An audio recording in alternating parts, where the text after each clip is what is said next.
Divorce is one of those things where every single person should have full disclosure into all the assets, all the, beneficiaries. The idea is just people forget that they have these retirement accounts. They grow over time. Your client could have an ex-spouse on those.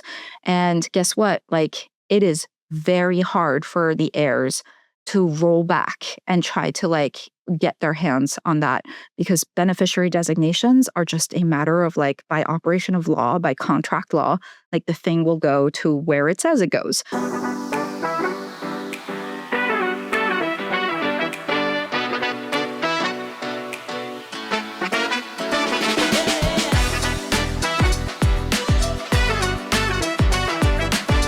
All right, what is up, and welcome back, everyone, to another episode of the Practical Planner Podcast. I'm your co-host, Thomas Kopelman. Here with me is Rhodes, and we have a new guest here today.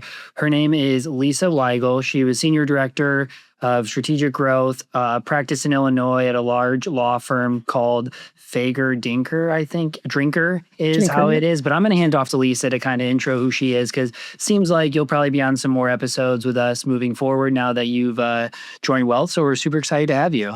Yeah, thanks so much, Thomas. I just joined Wealth a few months ago. I have been practicing law in Illinois mostly, but I'm also licensed in Wisconsin and Michigan for the last 12 years in trust and estates. So I'm Senior Counsel, Strategic Growth Director for Wealth.com and working on our estate planning platform, and super excited to be here. Love it. I mean, I think it's fun now that as Wealth continues to grow, we just have more people internally to kind of pull on and use for different episodes. And so today's episode we're going to get on and talk about is something I think that we've pushed a ways, and things that are, really common for a lot of the clients that we work with, which is really just thinking through estate planning and just all around financial planning with divorce. And I know this was an episode that you were pretty, I don't know if excited is the right word to talk about here, but it was an episode you felt like was really important. So when you were practicing, where does this conversation start? Did you start here way before prenups? Is that where the conversation really starts? Or do we really think just, okay, let's just go down this lens of what happens at divorce? Yeah. So you kind of take your clients as they come, right? Yeah. And so I think for most advisors, just like most attorneys, by the time a client has stepped in through the door, signed that engagement letter, opened their first investment account, they already probably have a marital status that they carry with them. And so mostly they'll come in being married and either having had a prenup, but in the vast majority of cases, I'm sure that the experience is that no, there's no prenup. Yeah, it's rare, I feel like. Yeah, we have a whole podcast episode dedicated to, I think, community property and, prenups and postnups and things like that. And so I encourage our audience to go and check that out. But really, I think today it's about assuming that you don't have one of these documents, how do you think about divorce? And it's actually not just the divorce of your clients potentially, which is one kettle of fish, and we'll address that, but it's actually also the divorce of their children or their beneficiaries. And they're actually your clients, maybe they've undergone a divorce before, they know how messy it can be, or it's just something that they want to consider as part of their asset protection planning for their kids' inheritances.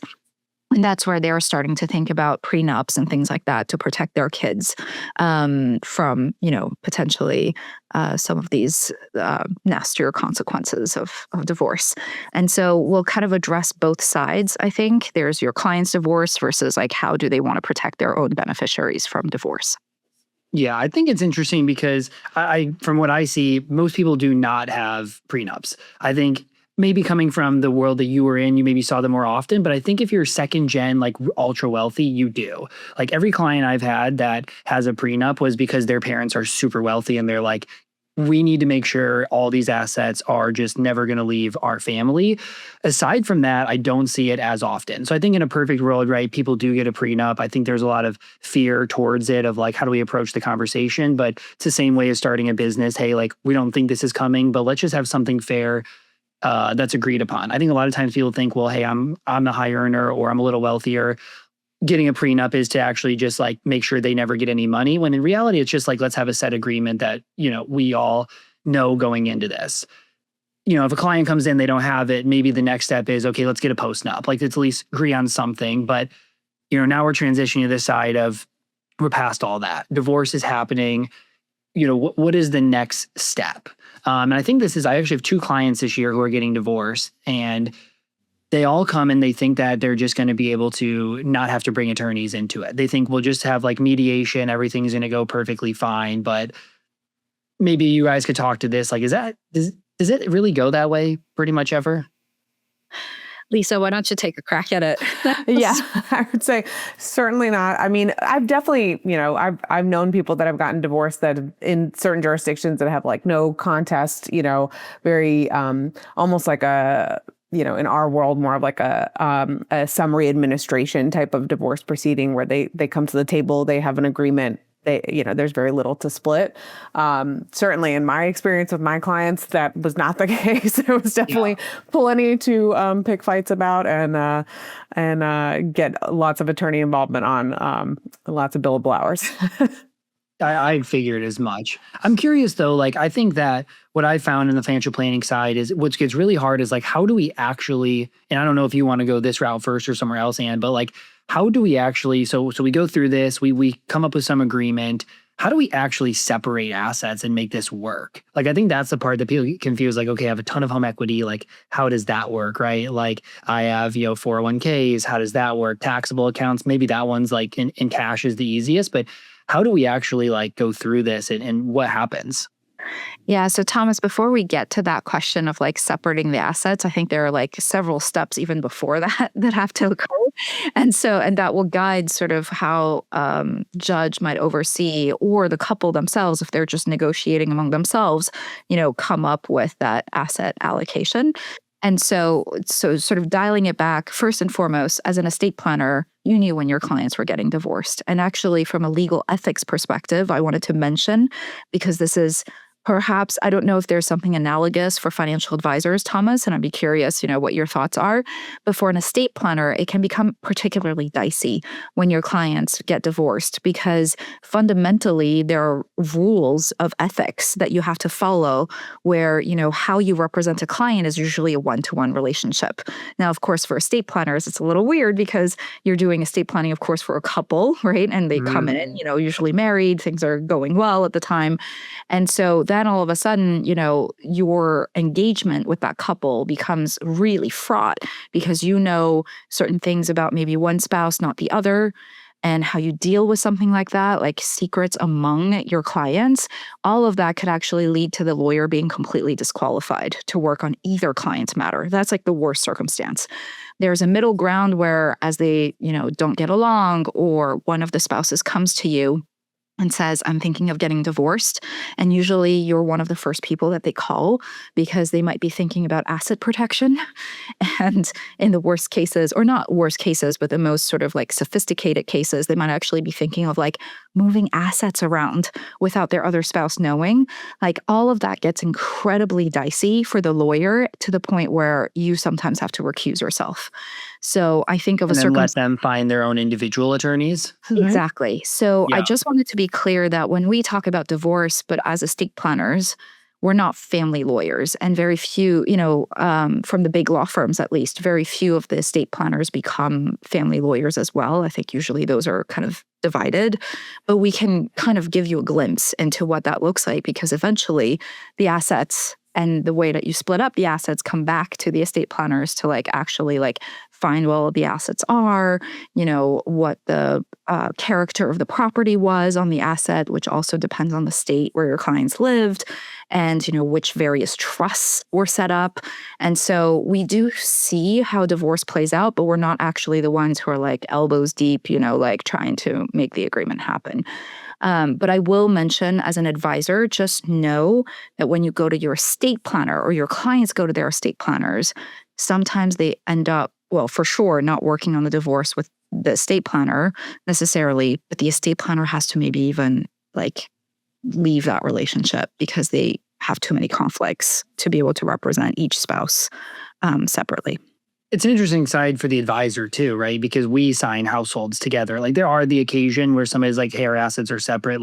I just want to work with you and that one person. But in general, we do work with, both spouses. But I will say in most cases, you do kind of work with one spouse. Like I would say of my, hundreds of clients I've worked with, 90+% of them, I really work with one of them. Like sometimes both come to the meetings, but most times there's one person who kind of is like, I run the finances. The other person kind of runs other part of the life. So, in these situations, it can be hard for the advisor to say like, my job is to help kind of give information and help you guys facilitate through this. But like, I can't really give specific advice to be like, here's how this is going to, how you should make sure you come out ahead or vice versa. I think a lot of our role is, okay, let's help connect you to a good divorce attorney for both of you to help facilitate this. And we'll work with them to help make sure we can separate assets or, what does financial planning look like now that you guys are separate? What house can you afford with the second house or, those decisions. But I do think you can get yourself in a sticky situation of like,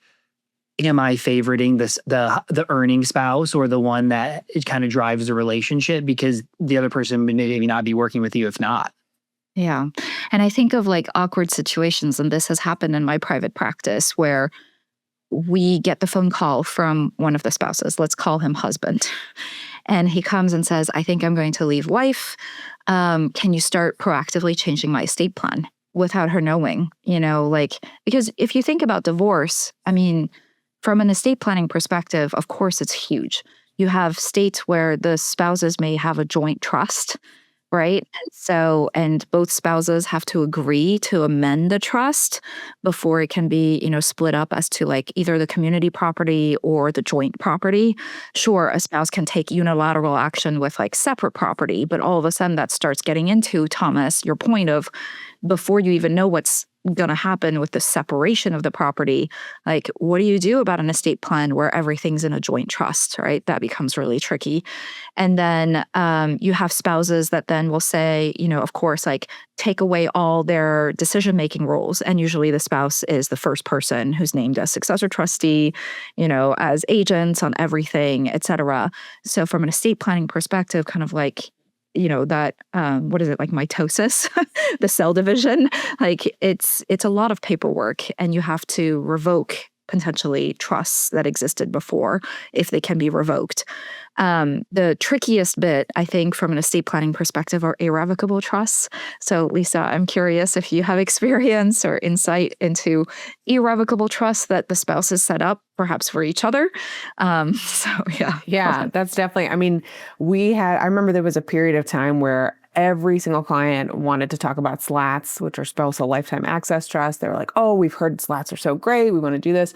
And, our rule of thumb was always like, okay, let's do a little bit of an assessment of like, what's the sort of health of the marriage of this couple? Are they, have they been together for 30 years? Are they, where are they in life? Or is this like maybe potentially a higher risk marriage? Because a lot of those type of trusts, that's the beneficiary, and whether you're married or not, like that could still be the beneficiary.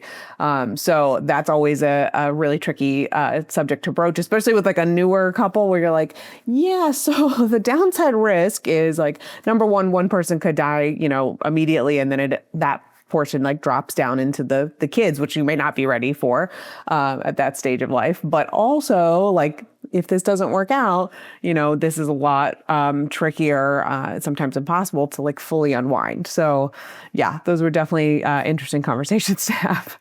And as a practical pointer to the financial advisors who might be working with irrevocable trusts, like your clients have these types of irrevocable trusts for each other, no one really goes into it thinking the clients are going to get divorced. But there are questions that a financial advisor can ask on the front end to just like remind everyone, right? Like, so health of the marriage, super tricky to ask about, but like you as a financial advisor belong in that conversation. You have perhaps more history with the couple than the estate planner who's stepping in to do like this type of strategy.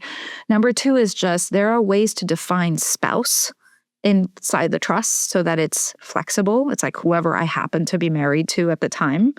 But then the tricky question, Thomas, I know I see your eyebrows rising, That's really interesting. Yeah. Is that fair when, like, let's say in California or even other states that are not community property, like you're taking the joint community property of the spouses and you're having to split them up into his trust for her and then her trust for him. But that definition is flexible. is that fair to both spouses if like one spouse will get remarried and the other doesn't, right? Like that's a little bit tricky too, because you've taken something that potentially would have been split in a divorce, like 50-50, and you're saying like, well, you get to enjoy this with your future spouse even forever. And you will have a future spouse, versus this spouse like got half but can't access it because that spouse doesn't want to get remarried later. Like that's also kind of awkward. So there are things like that where as a financial advisor, you don't have to understand like the nitty-gritty of like how things are actually defined, but just knowing to even like spot the issue and ask when those trusts are being made, like is helpful on the front end to like divorce proof the conversation, if that makes sense. Yeah, I think it comes back a lot to like our role as financial advisors is to share stories, honestly, of the good, of the bad of this, right? Like we don't need to perfectly know every single line of a SLAT, but we need to understand why somebody would use it in the good and the bad. And I think about it in, like SLATs are something that's brought up often, but also what's brought up often is like a cash balance plan for a client. So somebody might say like, hey, I've heard I can defer significantly more. And you could just be like, oh yeah, it's great. You can defer another $200,000, but you need to have the understanding of like, okay, it's going to reduce your profit share. Okay, you have to do it for 3 years. Oh, you have to go for lower growth, right? And so when you bring all of this in, they can see, okay, there is some good here. There is some bad here. Maybe this is why it wouldn't be good for me. And here's the pitfalls of some other clients who went down this route without really understanding that information.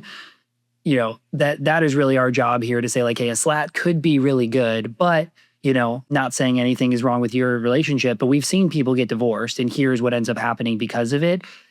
Maybe you don't really want to go down that route today. And I do think as an advisor, like we know our clients better than probably almost any other professional.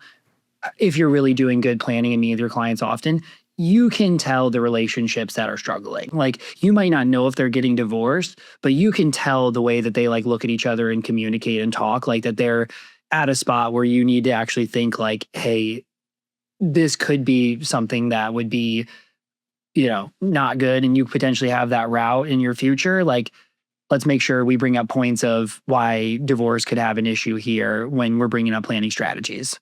Yeah. Because let me tell you, once they are divorced, if there were any conversations that could have been had, but they felt they weren't informed enough and nobody brought it up to them, either an advisor or the attorney, that's where like the relationship between you and that client like hits the fan and basically like really hard to recover at that point because it feels like a breach of trust. So it may be awkward to address that during the planning phase and like the creation phase, but it's much better than, so what Lisa and I then have to do is once the clients are divorced, literally comb through all the trusts they've set up, all these accounts that you're talking about and seeing like what are the rights of the spouse in, each. And oftentimes they're hard baked in some ways. And so then you're starting to do the thing where you're like trading assets back and forth to make things, equitable or however, things shook out in the agreement with the court, like the divorce agreement. I think it's interesting where your mind goes on this because like my mind didn't instantly go to like update trust, like update beneficiary designations, like which is totally makes sense, right? Like my mind just instantly goes to like assets and how do you handle assets? And that maybe that's like phase one. And then phase two is also like, hey, make sure your ex-wife or ex-husband is not the beneficiary of your blah, blah, blah. Or, they're not your financial power of attorney or they're not your advanced healthcare director. Like you want to make sure all of those things are updated. But I'm curious. So like if an advisor came to you and said, hey, client's getting divorced, like what do I do? Like what is my role? How do I step in? How do I help? How do I guide? Like where would you advise them to start? I mean, for an estate planner, divorce is a type of transaction or, event where everything needs to be reviewed with fresh eyes. I'm just going to be honest. Sometimes with like an update to a trust where the client comes to you and is like, I have a new child born, or I think my son is ready to take over as successor trustee. Like, you're like, I don't really need to refresh all like the asset level information, like I'll just do a simple amendment for you or something like that. But divorce is one of those things where every single person should have full disclosure into all the assets, all the, beneficiaries, if there could be like potential new beneficiaries, like how young are your clients, is it likely that they will get remarried, et cetera. Like everything is on the table again. And I'll say, the beneficiary designation forms often get forgotten, just like when you do an estate plan today, like the updates to them, like people rarely look over those beneficiary designations. As a financial advisor, you should have visibility into that. That is not like reading a trust. This is just reading like Vanguard's form. And so I remember in June of 2024, so I'm going to pull up the article in case the audience is interested, in the personal finance column of the Wall Street Journal. So this is an article titled June 8th, 2024. The title is "His Ex is Getting His 1 Million Retirement Account. They Broke Up in 1989. So in this case, I don't think they were married, but the idea is just people forget that they have these retirement accounts. They grow over time. Your client could have an ex-spouse on those. And guess what? Like, it is very hard for the heirs to roll back and try to like get their hands on that, because beneficiary designations are just a matter of like, by operation of law, by contract law, like the thing will go to where it says it goes.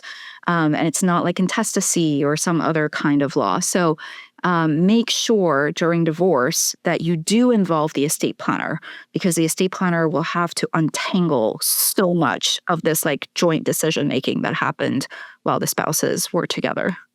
I mean, people are always surprised by this side that like somebody would not step in and be like, oh, it shouldn't have gone to them. But like, that's, you have to guess on that, right? There are people who would choose to leave stuff to their ex-spouse. Like maybe they had a good relationship and they decided like, hey, we've had a great life together, but I think this is the right route for us in the future. So, I mean, it's an easy way for advisor to add value is just reviewing and ensuring, one, beneficiaries are set up, two, they're updated. And obviously in the situation, like they're changed if that's the right route. I do want to go down the route of like assets, because I know advisors ask this to me all the time of like, hey, divorce happened. I just don't know, like, how does this work? Does taxable account get split 50-50? Does, what if I have a lot of money in pre-tax assets or a cash balance plan or, defined benefit plan or things like that? Like, how does this actually work? I can take that. I mean, it entirely depends on the jurisdiction. It depends on, this is all, the divorce lawyers are going to work out. It's, the kind of a default rule in a lot of states is it's not equal necessarily, it's equitable. So the court a lot of times will look at like, okay, we're not necessarily splitting things 50-50, but maybe we're taking in, we're thinking about, I mean, it can get as granular as like, oh, you paid off this spouse's student loans while you were married, the other one still has these hanging out. So we're going to allocate more assets from this spouse to sort of equalize where we ended up in the long run. So it's very hard to predict. Going back to the last point too, some things that might be sort of curveballs. I had an estate several years ago where the divorce decree actually said, because there wasn't enough cash assets to sort of like get everything equaled out, or make it equitable at the end, one of the spouses was required to take out a life insurance policy and name the ex-spouse as beneficiary. So that one was one where you would want a beneficiary designation to still list that ex-spouse because it was pursuant to a court order. The reason I was involved was because he died and had not done that. So we actually had to like sue the estate for breach of contract because he had violated that order. Yeah. So it's so case specific, fact specific. So I would say from a financial planner's perspective, or, the financial planner, the estate planner, it's a little bit of like, just hold, try and maintain the status quo a lot of time until you get more clarity, from a settlement agreement or a court order that actually tells you, and they will go very granular, like account by account of like, this is what needs to go where.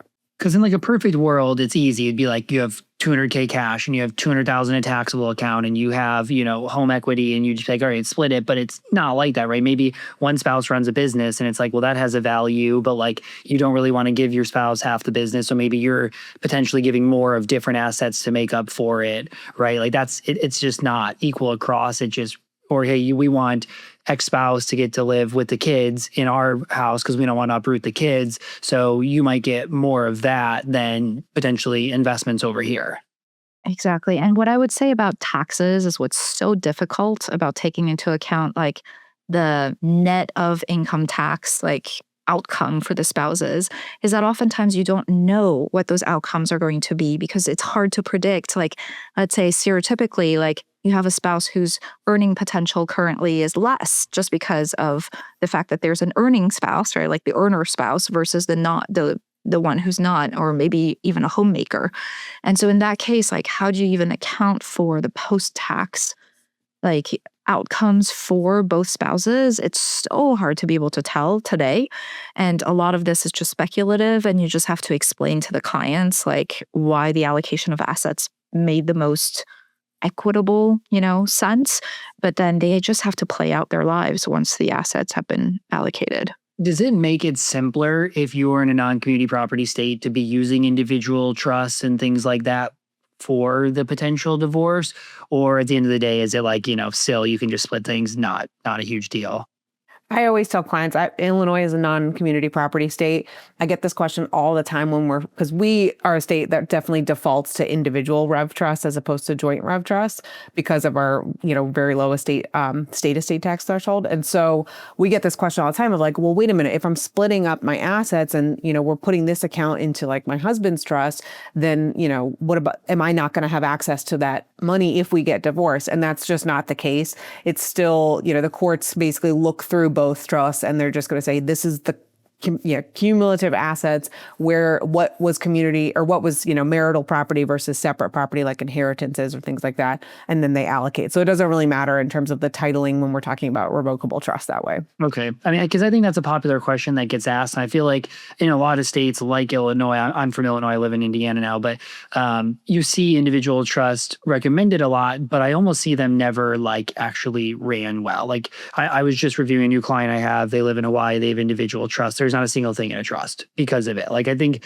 every account they have from bank accounts, investment accounts, et cetera, is joint, right? And so I think if they would have probably went on the simpler route, they probably would have actually had these things implemented. But then I think people just get overwhelmed with the idea of like, how do I split these accounts now? And then how do I get them into the individual trusts? And I know there is some value to be had there, but I think for a lot of clients, it's just not something they end up implementing post getting their estate plan. Yeah. So, Thomas, this can be an episode for another time, and I'd be curious from the audience if this sounds interesting to you. But we have heard a lot of feedback at wealth.com about like, why do you recommend one joint revocable trust versus two individual revocable trusts?